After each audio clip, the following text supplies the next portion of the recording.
Hello, this is ABBA International Academy. Welcome to today's session. We are continuing with our calculus series. We started with differentiating last time. We are continuing it today. But before I get started, I would like to remind you that you can actually hire professional tutors from our organization. For Cambridge and IB students, you can connect with us using the WhatsApp numbers displayed on the screen. We are tutoring all age groups from kindergarten all the way to high school. We are also tutoring all subjects. We have tutors for all subjects. So you don't have to struggle, you don't have to fail your exams because we are here to help you. With that being said, let me get started with today's session. So last time, this is what we did last time. Just a quick reminder. Last time we saw that we could actually find the gradient function by using or by taking the limit of the secant line. By taking the limit of the secant line. By taking the limit of the secant line, we could actually find the limit. We could actually find the gradient function. This expression here is called the gradient of a secant line.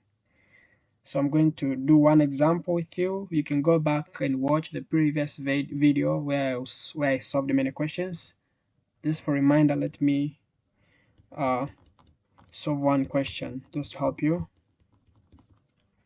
So find f derivative of this function x squared plus 3x. This is our given function. We have to find the gradient function or the f derivative. This is called gradient function,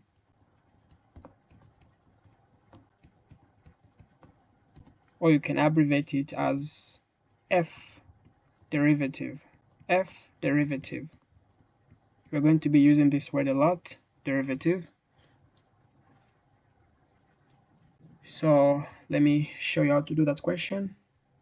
So for solution here, we're going to start by writing down our method. Our method is called f of x derivative equals to this limit of f of xh minus f of x divided by h, and we are taking the limit as h tends to be 0. So I'm going to plug in here. I want you to know that f of x plus h, when we plug in f of x plus h in this is our equation. Our equation is right here. This is our function x squared plus 3x. So we are replacing x with x plus h, and then we are squaring here, and then we are replacing this x again with x plus h. I hope you understand this. So this is going to be x plus h squared plus 3 times x. X is x plus h. So this is what we're going to replace it with here. So now I can go ahead and take and do that. This is the limit of x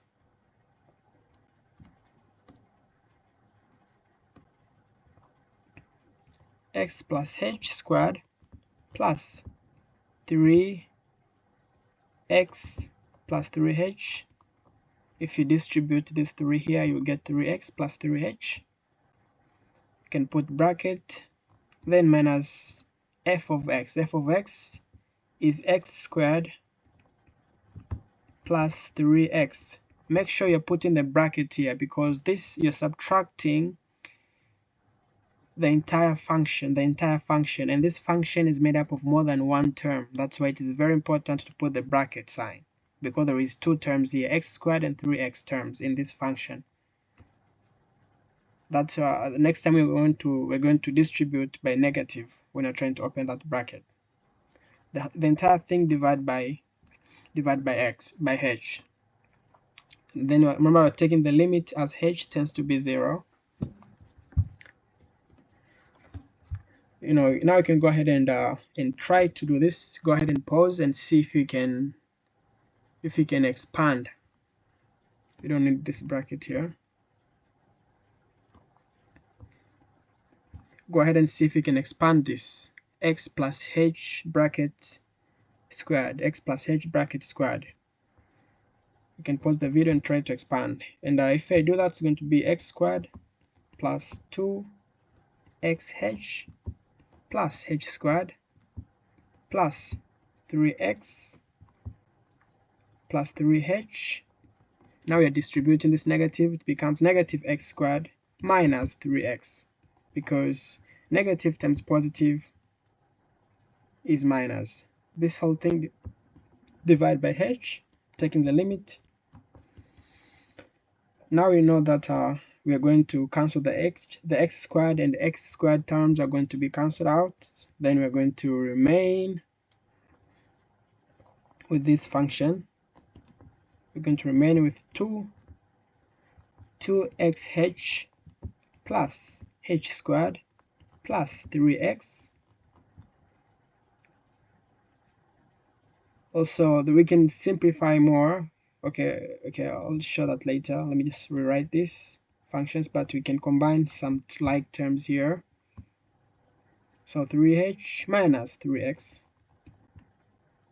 divided by h. Now you can tell that we can actually do 3x minus 3x. These two terms can be cancelled out, this like that.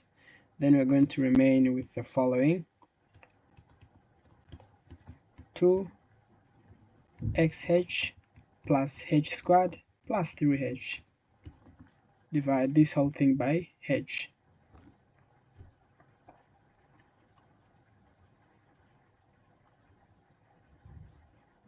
Okay, I hope we're doing the right thing.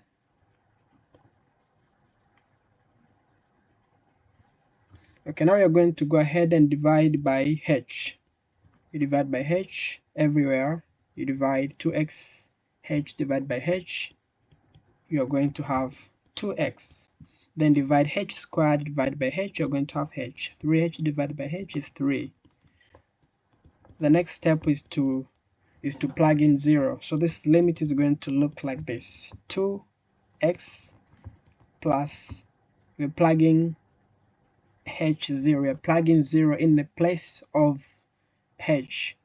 We are only replacing h with 0. We are not replacing x, because we are taking the limit as h tends to become 0. So we are only replacing h with 0. Don't do anything to 3. So this becomes 3. 0 plus 3, and this is h. If you do that, you're going to have 2x plus 3, and that is the limit. That is a constant limit. 2x plus 3, as h tends to be 0, this is a constant limit. The answer is 2x plus 3. The limit of a constant as x tends to a certain number a equals to c, equals to a constant. So this is a constant. So now we can conclude by saying that f derivative of that function is 2x plus 3, and we can use this function to find the gradient of this function at different point. We can use this function to find the gradient of this curve at different point. I'm not going to be doing that today. So today, I want you to see the trend here. There is a trend that I want you to see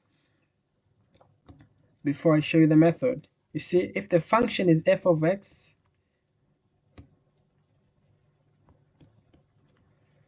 okay,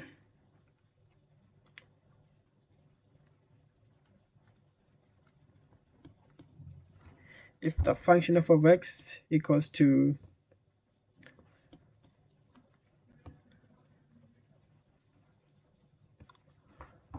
let's see, f of x, let's say for f of x, the function, we started with this one, x squared, and then we said from this one we found that f derivative was 2x. I hope you remember this. Then we did 2 in our previous examples. We said if the function is f cubed, the gradient function of this function is actually 3x squared. And then today I gave you this function x squared plus 3x, and we saw that the f derivative of this function was 2x plus 3. I hope you can see the trend here. When the function is x squared, the derivative function is just 2x. So this exponent, we are putting it before the function, and then we are reducing 1 from the exponent. Let's look at this x cubed. We are taking this 3, we are putting it here before the function, and then we are reducing 1 from the exponent. This means that we can actually conclude that if our function of x is x power n, the f derivative of that function can actually be calculated by taking n times x and then reduce 1 from the exponent, so n minus 1.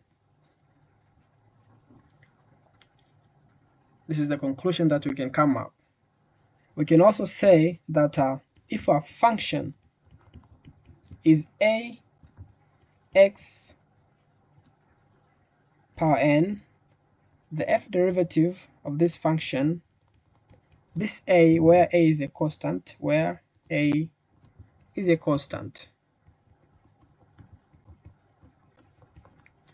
we can conclude that the f derivative of this function is actually a times n, then x raised to n minus 1. We have to reduce 1 from the exponent. Now by using this information here, we can find derivative functions of many functions. We can find gradient functions or derivatives of many functions. And today we are going to be looking at many polynomials and how we can apply this method to find derivatives of many polynomial functions. So let's get started. This is our example 1 for today's work. Example 1. Let me just start with this, the one that we just did here. Let's start with the one that we just did today. Let's start with that. Find this one. Find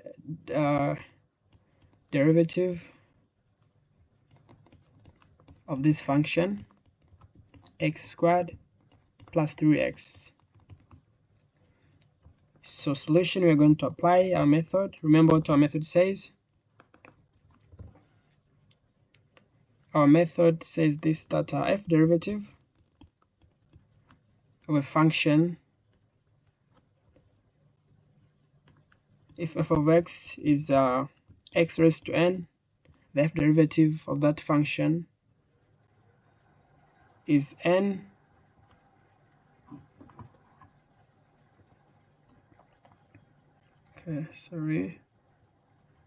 is n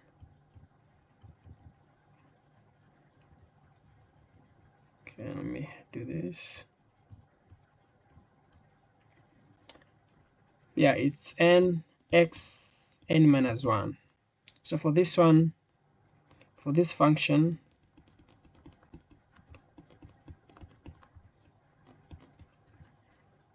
we can say f derivative is going to be 2, which is our n, then x raised to 2 minus 1 plus 3x. As a matter of fact, if I write 3x, it means this x is raised to power 1. So I can say this is 3 times this power 1, this 1 is n, times x, and this 1 here minus 1. The answer is going to be 2x plus 3 times 1 is 3, and then x power 0. Any number power 0 is 1, so 3 times 1 is 3. So the f derivative, or the derivative of this function, is this one, 2x plus 3, and this is what we saw last time. This is what we got last time when we are using this method of taking the limit the limit of a secant line. This is what we got. So before I get into many questions, I want to talk a little bit about this, some notations here. I want to introduce you to these notations to make sure that you are aware of these notations, because you're going to be using these notations a lot. So we know a function can be written as in this form of f of x equals to something, right? A function can be written in this form. We can write y. We can actually say we can write y equals to f of x, just like what we saw here. We saw that we can write f of x as 3x maybe plus 4, something like that. So when a function is written like this, the gradient function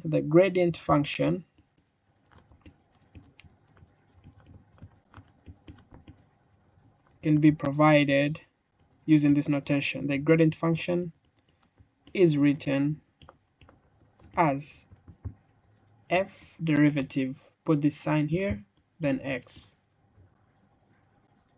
This is called the gradient function, or the derivative.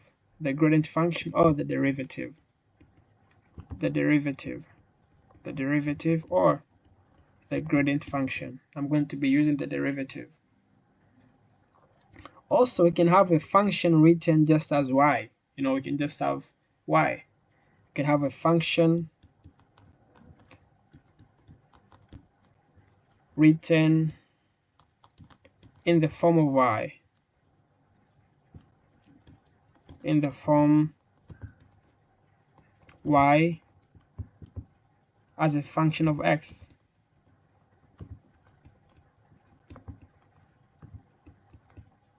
So we can say, example, we can have a function like this, y equals to 3x plus 4. In this way, we are actually expressing y as a function of x.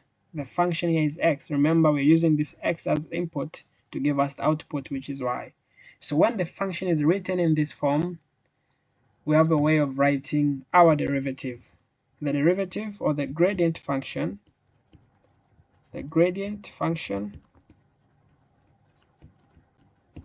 or the derivative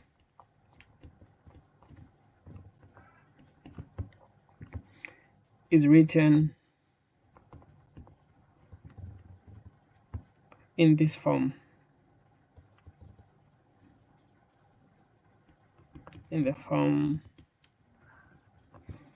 this form dy over dx. This is called the derived function.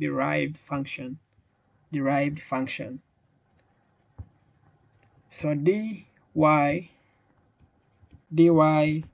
dx, this is called the derivative of y with respect to x. Derivative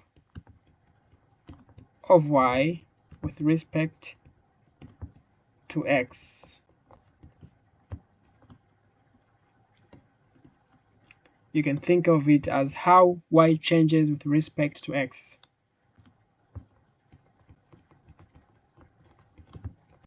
The change of y with respect to x. How the change of x is affecting the change, y. And also you can have this notation. You're going to see this notation also. This just means differentiate. It means differentiate or find the derivative with respect to x.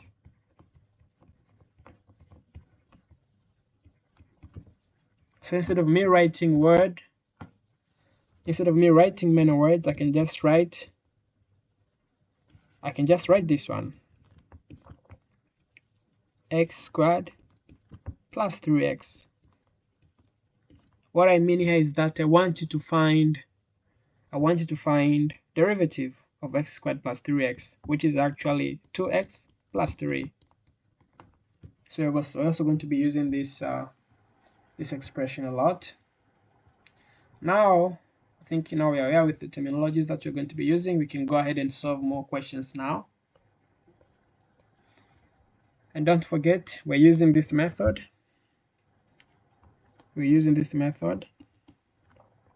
If y equals to x raised to n, then dy over dx equals to n times x, n minus 1. We are reducing 1 from this exponent, and then we're multiplying the entire function by this exponent n. Also, if y equals to axn, where n is a real number,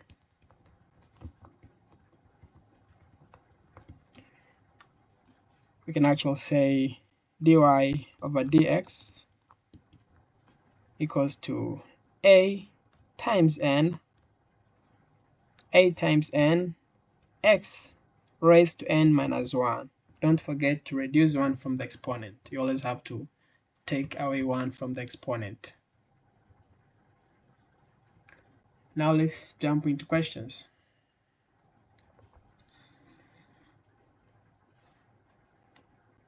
Some more exact questions. Okay, just call them examples. So find derived functions in each case. Okay, A, this is case 1. Find the derived function in each case. I put it here, A. In A here we have this function x power 8. So we're just going to say f derivative equals, remember this is equivalent to x power n, and the derivative of this, we said it is n times x power n minus 1. So the derived function of x power n power 8, the derived function of x power 8 is just 8 times x raised to 8 minus 1, which should be 8x power 7. That should be our answer. B, f of x equals to 6 over x power 4. This is a little bit tricky, but I want you to pay attention. The f derivative here, first, before we do anything here, I want us to rewrite this function. We can rewrite this function because we see here x is written as the denominator. We can actually rewrite this function as one term. We can write this function as one term. I hope you know how to do this. It just becomes 6x power negative 4. Remember this from exponent, that 1 over x equals to x power negative 1. 1 over x, this is called a reciprocal. So we're actually trying to reciprocate. But when you do that, the function, the exponent has to change sign. So f of x equals to 6x power negative 4. Now we can take the derivative. Now we can take that. We can find the derivative of this function, that f derivative equals to 6 times negative 4 x power negative 4 minus 1. Don't forget to do minus 1. This will give you 6 times negative 4 is negative 24. X power negative 4 minus 1. Negative 4 minus 1 is negative 5. So f derivative here is just negative 24 x raised to negative 5. We can rewrite this one as negative 24 over x power 5. When we send this x power 5 below, when we write this x power 5 as the denominator, the exponent change. The exponent change because we're writing it as we're reciprocating it. So the exponent changes value from negative to positive. So either you write it this way or this way, your answer should be correct. So let me see if you have more examples. Let's find C. But C here, this is a little bit tricky. Let us find dy dx. Let's find this derived function when y equals to 3 times radical x. You can pause this video and try to solve this by yourself. So this is not hard, you just need to know how to manipulate this and how to actually get rid of this radical sign, 3 radical x. So we can write this. We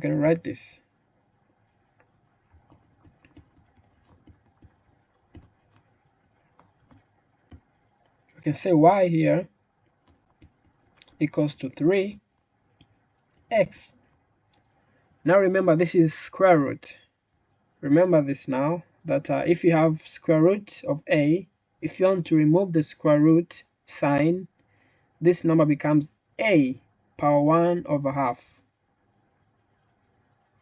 If it was, let's say, a cubed, if you want to remove this radical sign here, this will become a power 1 over 3. I hope you understand this. So now we're going to take to get rid of this radical sign, so this one will become x power 1 over 2. Now we can go ahead and find the dy dx by using our method. We do 3 times 1/2 times x power 1 over 2, or 1/2, x power 1/2 minus 1. 3 times 1/2 is 3 over 2. X 1/2 minus 1 is negative 1 over 2. So this can be the answer. You can stop here. You don't have to simplify this further. You can actually stop here. But if you want to simplify this further and write it with positive exponent, this can become 3 over 2 radical x. But there's no need.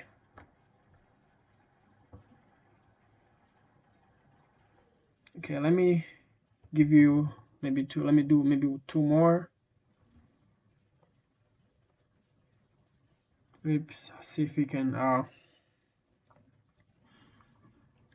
do more, more challenging questions.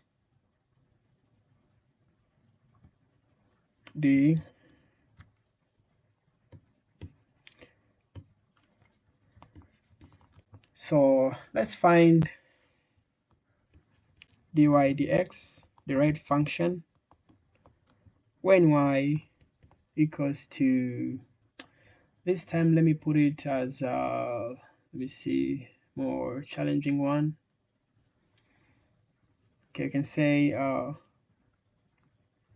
2 or 8 divided by x cubed.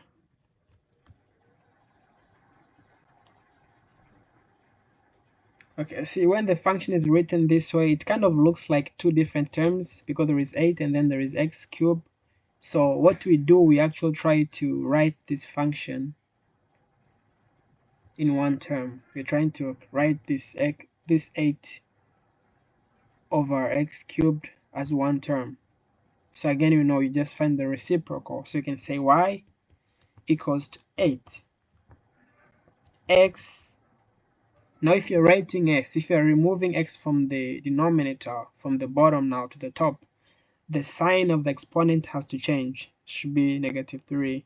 Now I can find the derived function by using our method. So 8 times negative 3 x here minus negative 3 minus 1, and this continues to,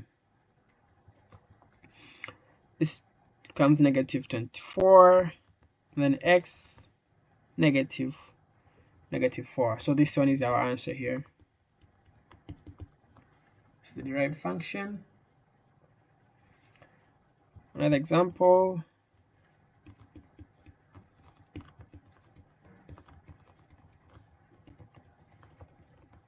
When y equals to, let's say, radical x divided by 3. That's how we can do this.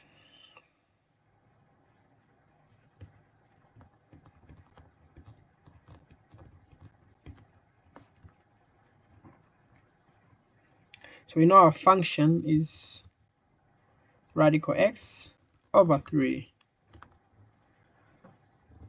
As a matter of fact, we have different ways of writing this. We have different ways of writing this one, but the first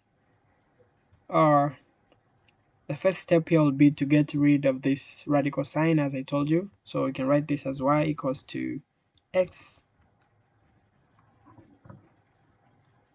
We can write this as y equals to x power 1/2 divided by 3. Another way, this looks like this. Let's just say 1/3 times x power 1/2, like this. It's 1/3 x power 1/2. So we can take the derivative now. Remember, this is still in the form of this is in the form of a x power n, and the derivative in this form is a times n times x power n minus 1. So we're applying the same concept here. Now this will become 1/3 times 1/2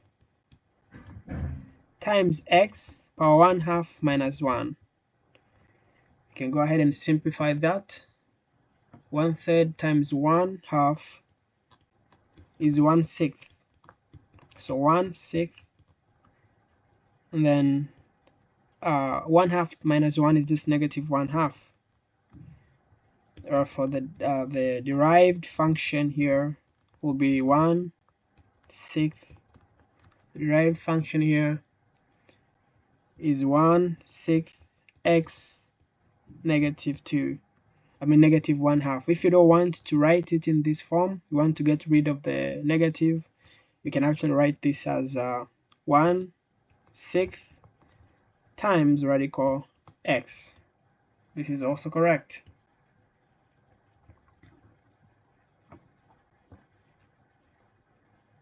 Okay, let me see if we can do one more example. Okay, let me give you a more challenging one. Okay, this should be f.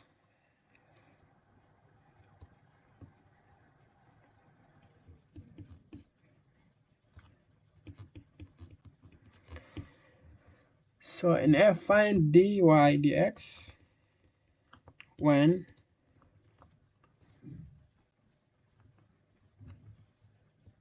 we can just do this. Let me write it in a different notation. Find this. Remember, this d over dx, this is equivalent to differentiate. So I'm asking you to differentiate this function. Our function is this one. It is the cube root of 8x squared.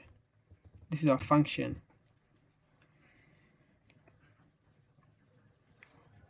Your first step must be to get rid of the radical sign. Get rid of the radical sign. That should be the first step. Get rid of the radical sign.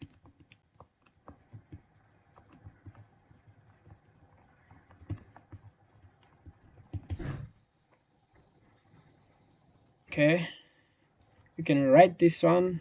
We don't have to, but we can get rid of the radical sign. When you get rid of the radical sign, this one becomes remember I said a, when you have a cubed, this is equivalent to a power 1/3.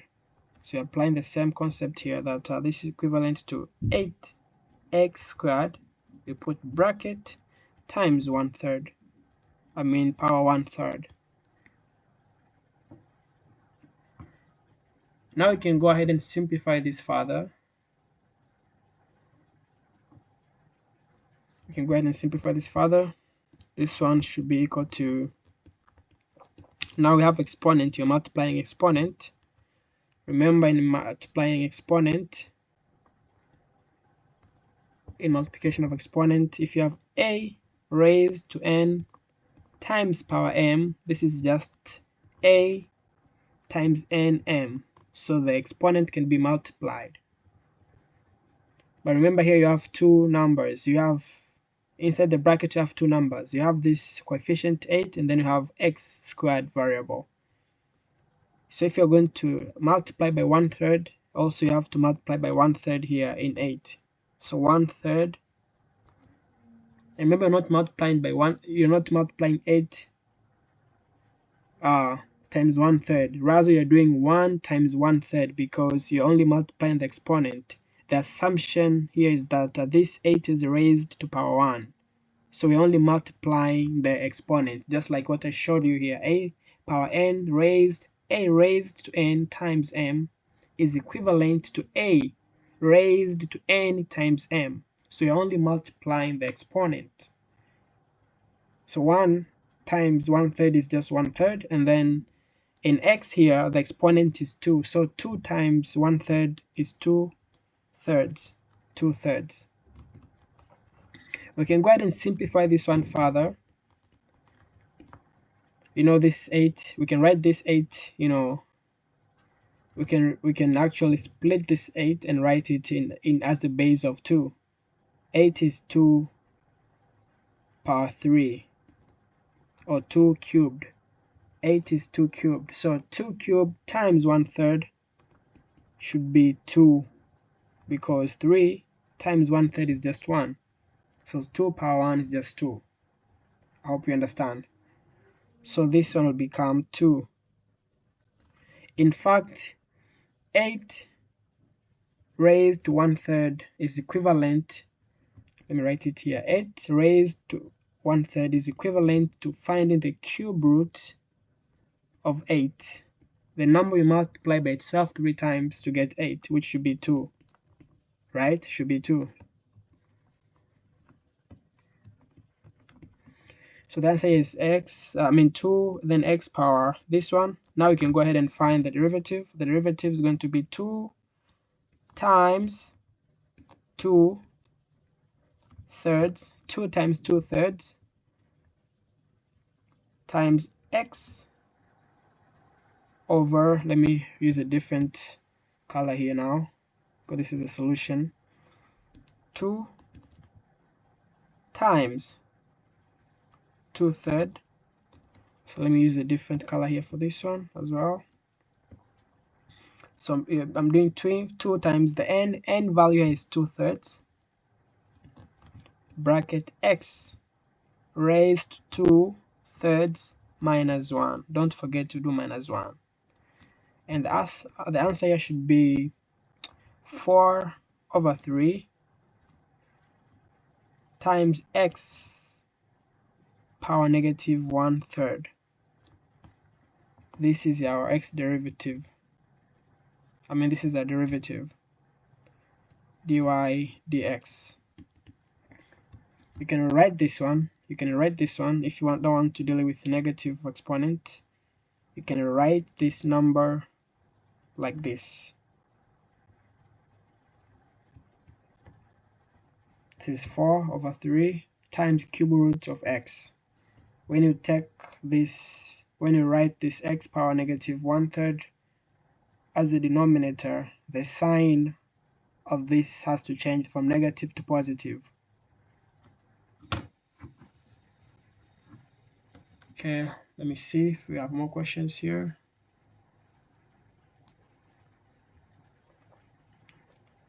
Okay, we can actually, let's continue solving more questions here. Let's continue with G. Now we are doing more complex question.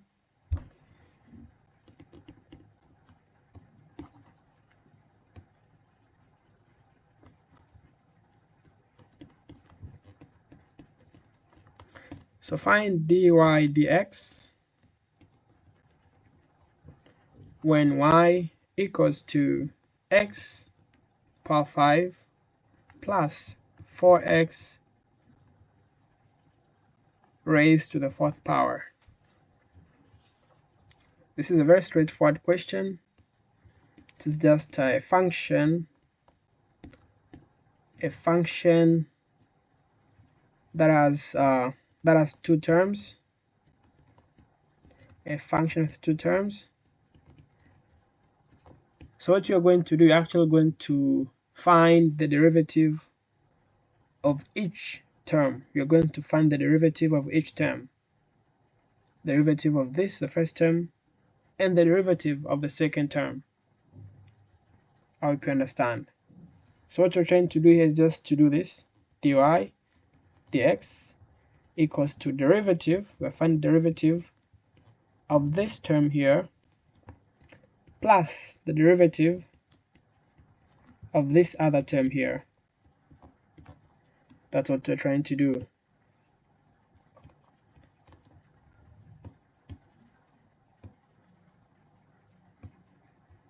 And the derivative of this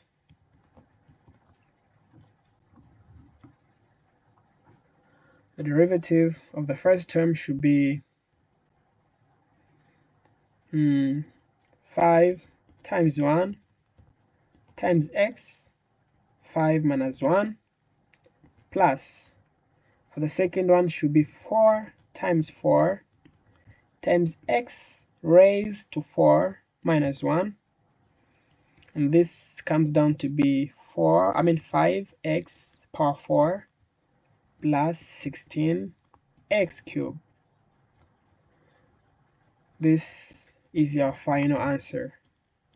So just make sure that you are taking derivative of each term. Okay, let's continue with H. So find dy dx when y equals to 2x minus 5 bracket squared.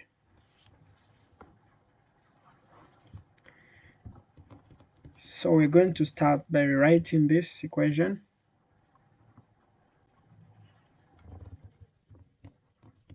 So rewriting the equation, it kind of gives you confidence and know where you are starting, know what you have. I like to start by rewriting the equations. Now you can see our function 2x minus 5 is being squared. So we need to expand this before we start taking the derivative. We have to expand the expression on the right side. So this y is just equivalent to 2x minus 5 bracket times 2x minus 5. I'm pretty sure you know how to do this. So just do 4x squared minus, if you do this, be sure you can do that, you're going to have 20x here plus 25. Should be the final answer. Then now we can take the derivative. We can take the derivative.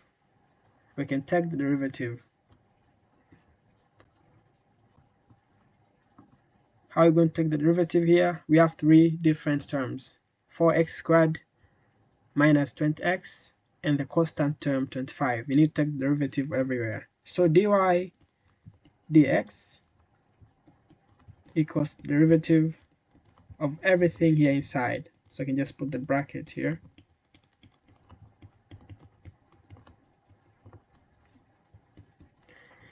So the first term, this is going to be 4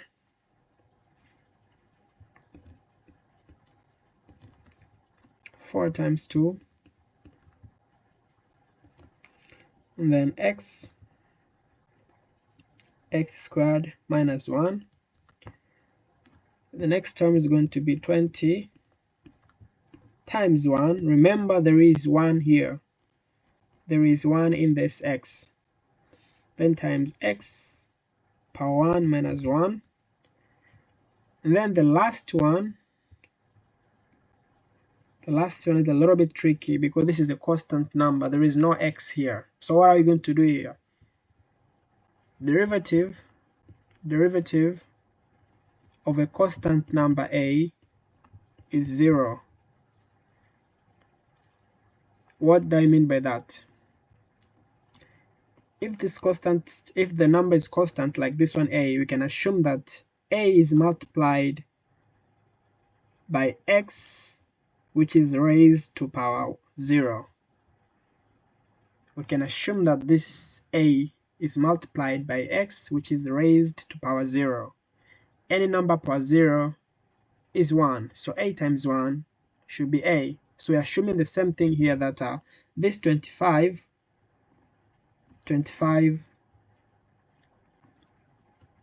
we're assuming that 25 is multiplied by x power 0. So the derivative is going to be 25 times 0 times x minus, 0 minus 1. You can see 25 times 0 just 0, so the whole thing is going to be 0. So we're doing times 0, plus 0. This whole thing is going to be 0. We don't have to add it. You can just ignore that term because it is 0. Then we can go ahead and simplify this further. This is become 2 times 4 is 8, and then x, and then minus 20. Now I want you to pay attention. X raised to 1 minus 1, this is x power 0. X power 0 is 1, so 1 times 20 is 20. That means derivative of a raised to x, times x, derivative of a x is a. Derivative of ax is a, this constant number. So we can conclude that our derived function is 8x minus 20. And the last example,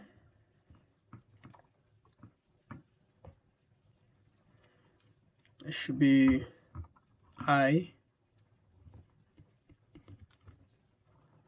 The last example, let's do the more complicated one.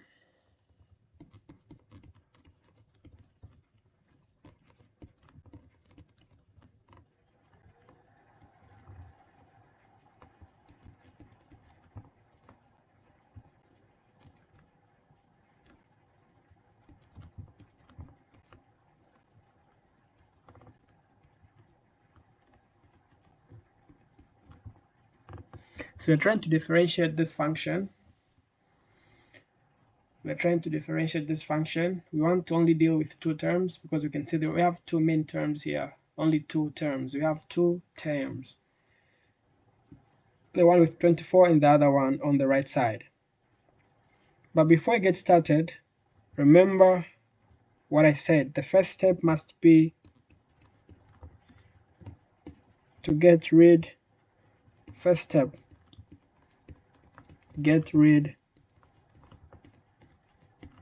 of the radical sign. So we're going to start by eliminating the radical signs. But you have to be extremely careful because the first one is x cubed and the second one is just x squared. So let's get started.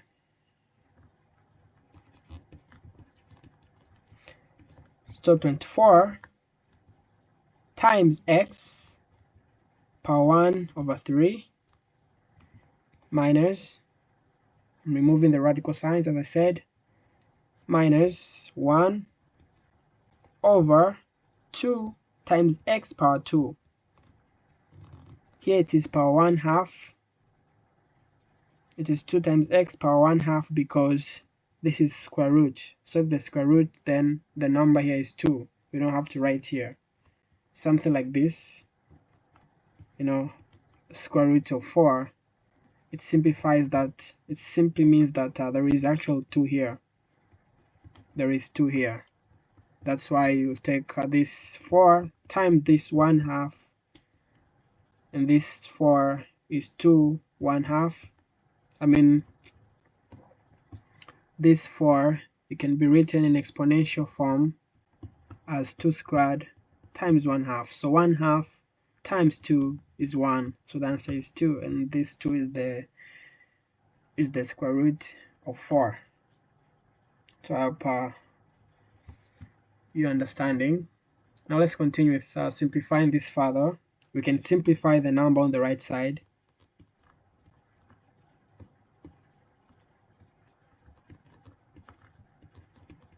I have not started taking the derivative. I am only simplifying. When I start taking the derivative, I'm not going to use this d over dx. Right now I'm only simplifying. Right now I don't want to really work with x as the denominator. I want to remove x from the bottom. So this is going to be a 1/2 times x raised to negative 1/2. Remember, when you change or when you reciprocate, the sign has to change. When you reciprocate, the sign has to change. Let me write it again. 1 over x equals to x raised to negative 1. That means 1 over x power 1. 1 over x raised to 1/2 should equal x raised to negative 1/2. Another example would be 1 over x squared. When I reciprocate this, I should get x raised to negative 2. That's what we're doing. Now we can start taking derivative. And since I'm going to start taking derivative, let me change the color here. Now I'm going to remove this sign. I don't have to use the sign. The derivative of the first term is equivalent to 24 times 1/3 times x over 1/3. Okay, let me put the bracket here. X over 1/3 minus 1. Then minus the derivative on the right side is 1/2 times negative 1/2 times x. This x is raised to negative 1/2 minus 1. Let me go ahead and remove this.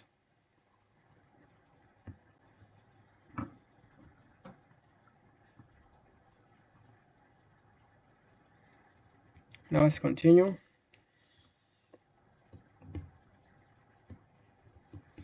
(24 times 1/3 is 8. X 1 minus 1/3 minus 1 is negative 2/3. On the right side, I want to pay attention. This is negative 1/2 times negative 1/2, so it should be positive. So plus 1 over 4 x. Pay more attention here. This is negative. This number here, let me write this. This number here is negative 1/2 minus 1. So it should be negative 3 over 2. So this is my final answer. I can now say dy over dx is 8x this plus 1/4 x raised to this exponent. So this is the end of our today's session. Next time I'm going to be talking about chain rule. I'm going to be talking to you about the chain rule. I'm going to introduce to you what we call chain rule, the chain rule, and then we're going to see how we can use the chain rule to solve questions. So please, if you have not subscribed, make sure you're subscribing, and also you are inviting a friend. You're inviting a friend to join this YouTube channel because we are going to be posting very good stuff. But again, I want you to remember this, what I said in the beginning of this video, that we have professional tutors who can help you, not just with math, they can help you with any subject that you need help with. We have tutors who teach literature, English, whatever, French, and anything that you need. We have professional tutors who are ready to help you. So thank you, and see you next time.